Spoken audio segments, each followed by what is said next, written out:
Penelitian eksperimen.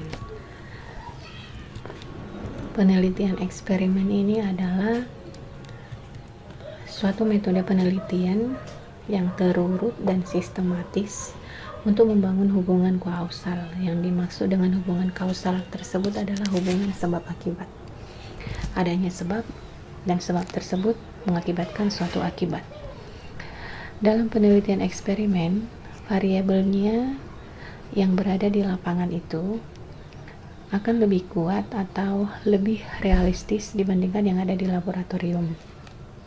Ini terjadi karena kalau di lapangan, variabel-variabel yang mempengaruhi suatu kejadian tersebut tidak dapat dikontrol, tetapi kalau di laboratorium, variabel-variabel luar bisa dikontrol sehingga yang ada di dalam penelitian tersebut adalah benar-benar variabel yang dibutuhkan. Dalam penelitian eksperimen, dapat dilakukan perlakuan sesuai dengan keinginan atau harapan peneliti. Dalam penelitian eksperimen juga dapat disetting sehingga keadaannya sesuai dengan keadaan yang sebenarnya. Penelitian eksperimen juga pada dasarnya lebih aktual, yang artinya lebih nyata dan memang lebih sesuai dengan kenyataannya. Penelitian eksperimen itu memiliki karakteristik atau ciri-ciri, yaitu manipulasi variabel bebas bisa dilaksanakan, bisa dilakukan manipulasi terhadap variabel bebas, dapat juga dilakukan kontrol terhadap variabel, dan dapat dilakukan melalui proses observasi atau pengamatan.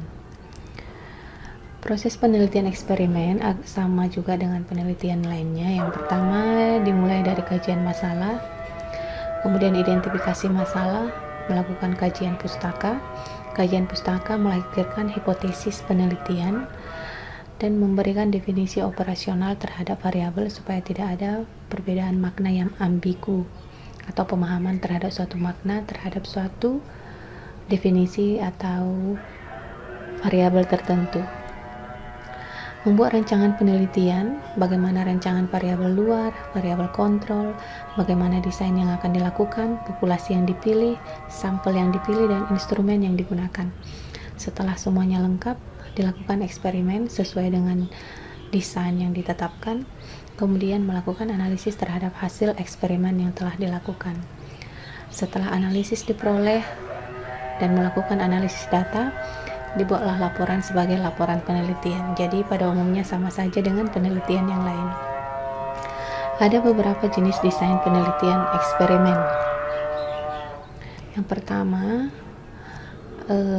kita definisikan dulu apa yang dimaksud dengan desain penelitian itu, bahwa desain penelitian itu adalah proses yang diperlukan dalam perencanaan dan pelaksanaan penelitian.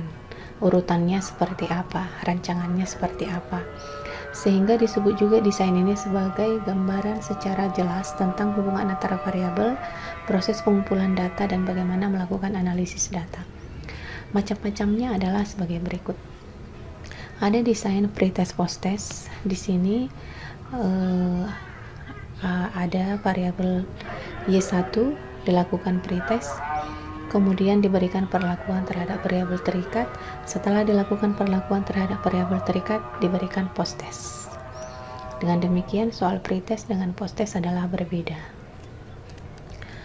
Kemudian ada desain di mana ada dua grup, disebut grup eksperimen dan grup kontrol, di mana grup eksperimen diberikan perlakuan, tetapi di grup kontrol tidak ada perlakuan. Setelah itu diberikan posttest. Dari sini bisa kita lihat bahwasanya soal posttest untuk eksperimen dan kelas kontrol adalah sama. Ada yang disebut dengan desain posttest grup kontrol. Di sini ada dua grup, yaitu grup eksperimen, grup kontrol. Kemudian di sini eksperimen dan kontrol ini diambil secara random, diambil secara acak dari populasi yang ada. Kelas eksperimen dan kelas kontrol diambil secara acak. Di kelas eksperimen diberikan perlakuan, di kelas kontrol tidak ada perlakuan. Setelah itu diberikan posttest, di mana soal posttest di kelas eksperimen dan kontrol adalah sama. Selanjutnya ada desain memasangkan subjek. Di sini kelas eksperimen dan kontrolnya diambil secara random. Di variabel terikat diberikan perlakuan, di variabel kontrol tidak diberikan perlakuan dan diberikan soal post-test yang sama. Ada juga desain grup post-test, grup pretest post-test, di mana kelas eksperimen dan kontrol diambil secara acak. Masing-masing kelas diberikan pretest yang sama. Kelas eksperimen diberikan perlakuan, kelas kontrol tidak diberikan perlakuan. Setelah itu diberikan soal post-test yang sama. Ada juga yang disebut dengan desain 3 grup Solomon. Jadi ada 3 kelas yang diambil secara random, yaitu kelas eksperimen, kelas kontrol 1, kelas kontrol 2. Masing-masing diberikan pretest, kelas eksperimen dan kelas kontrol. Kelas kontrol 2 tidak diberikan pretest. Kemudian kelas eksperimen diberikan perlakuan, kelas kontrol 1 tidak diberikan perlakuan, kelas kontrol 2 diberikan perlakuan. Ketiga kelas diberikan soal post-test yang sama. Selanjutnya adalah desain 4 grup Solomon. Berarti di sini kelas eksperimennya ada 1, kelas kontrolnya ada 3, 2 kelas diberikan pretest, yaitu kelas eksperimen dan kelas kontrol 1. 2 kelas diberikan perlakuan, yaitu kelas eksperimen dan kelas kontrol 2, dan semua kelas diberikan soal post-test yang sama. Ada juga desain faktorial sederhana. Di sini ada 2 perlakuan di kelas eksperimen, perlakuan A dan perlakuan B. Kemudian ada tingkatan dari sampel yang dipilih, ada level 1, ada level 2 atau tingkatan 1, tingkatan 2. Masing-masing perlakuan yang diberikan itu memiliki kelompok sampel, yaitu di sel 1, di sel 2, sel 3, dan sel 4. Nah, ini bisa kita baca seperti ini.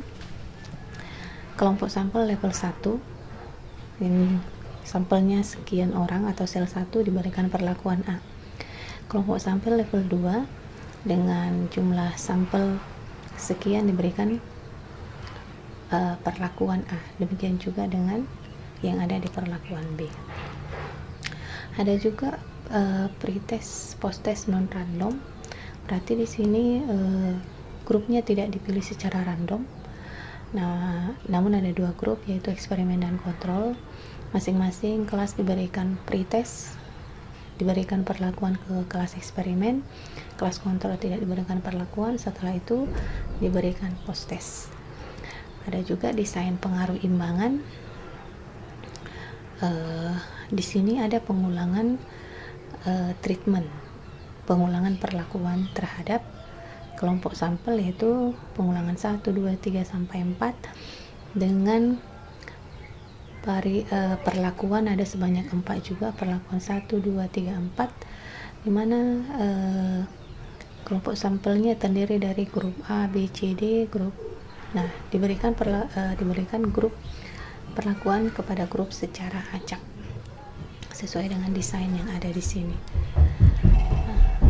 Ada juga desain 1 grup time series, yaitu ada diberikan pretest sebanyak 4 kali, Y1, Y2, Y3, 4, diberikan perlakuan, kemudian diberikan post-test Y5, Y6, Y7, dan Y8. Kemudian ada juga grup control time series.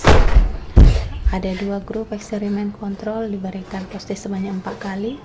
Kelas eksperimen diberikan perlakuan, kelas kontrol tidak diberikan perlakuan, kemudian diberikan soal post-test 4 kali.